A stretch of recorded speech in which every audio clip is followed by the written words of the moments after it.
maybe my great-grandfather in his spirit up in the sky is watching over us. 65-year-old Kenny Wong is a retired vet who spent 25 years in the U.S. Navy. Like him, his great-grandfather also contributed to this country.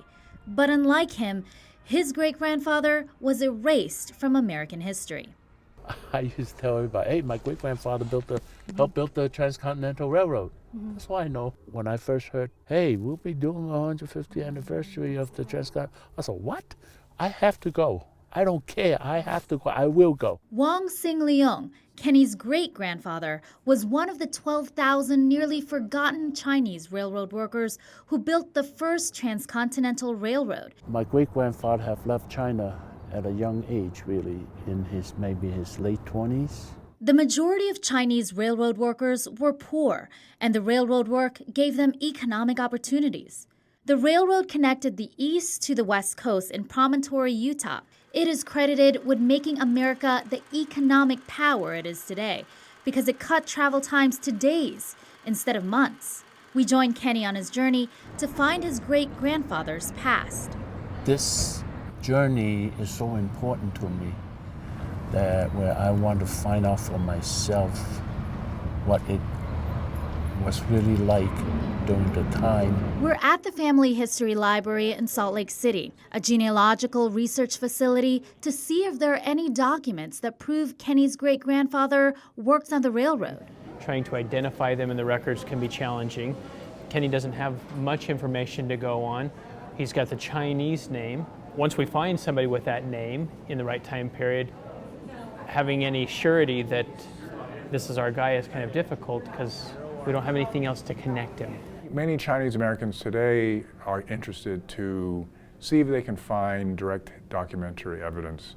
Gordon Chang, a historian and Stanford University professor, did extensive research on Chinese railroad workers. Few families have been able to do that, but the vast majority of Chinese Americans who come forward and say that they are descendants of Chinese railroad workers really can't document that history, because the documents just aren't there. According to Chang, some Chinese workers weren't even listed. Consistent with the social norms of the time, the Chinese were not considered people. Michael Kwan is the president of the Chinese Railroad Workers Descendants Association. He also lacks documentation to prove he's a descendant. They were considered more of a commodity, a tool to be used. You probably have tools at home. You probably didn't name them. And it makes it that much more difficult for descendants to trace their lineage.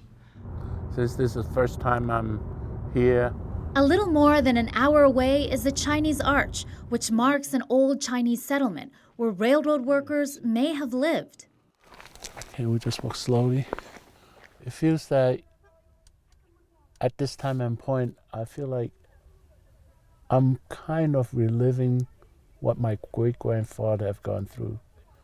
It's basically middle of spring, and it's pretty cold. And I can imagine during the winter time here, it would have been very, very cold with high wind. The Chinese weren't given the same advantages as white railroad workers.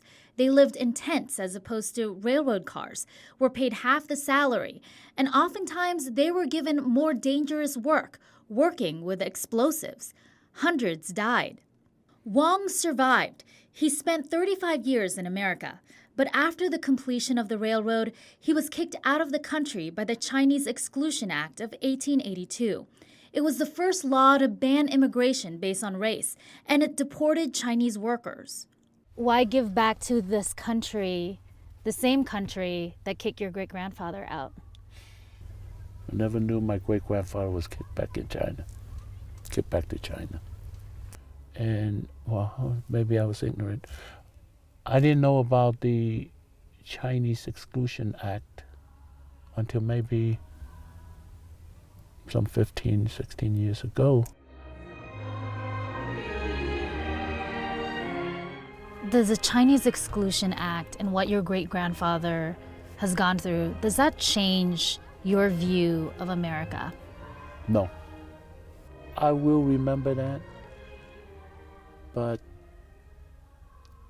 we have to let it move. We have to move on forward. The Chinese Exclusion Act was an absolute outrage. It was unjust. And, you know, it took decades before we even got half an apology. The Chinese workers were largely left out of history books, and this iconic photograph. At this year's 150th anniversary of the first transcontinental railroad, the Chinese workers are remembered, represented, and finally included. Today, a woman of Chinese heritage leads the U.S. Department of Transportation. The Chinese workers did all of this in a land that did not grant them citizenship. But their legacy lives on. To replace that iconic photograph, a new one is retaken, this time with descendants of Chinese railroad workers. For all of us, we should see it as a beginning point to learn more about the past, to learn more about the Chinese railroad workers, to see if we can find more documentation and stories. In a way, it breaks my heart for what they went through. But then, in another way, it triumphs because what they have accomplished. At this final leg of his journey, Kenny didn't find proof that his great-grandfather worked on the railroad, but he didn't leave empty-handed. Where the two trains meet and whatnot, and I would like my grandson to have it. This way I can explain to him the whole story. Kenny heads to California, riding on the same rails his great-grandfather might have helped construct.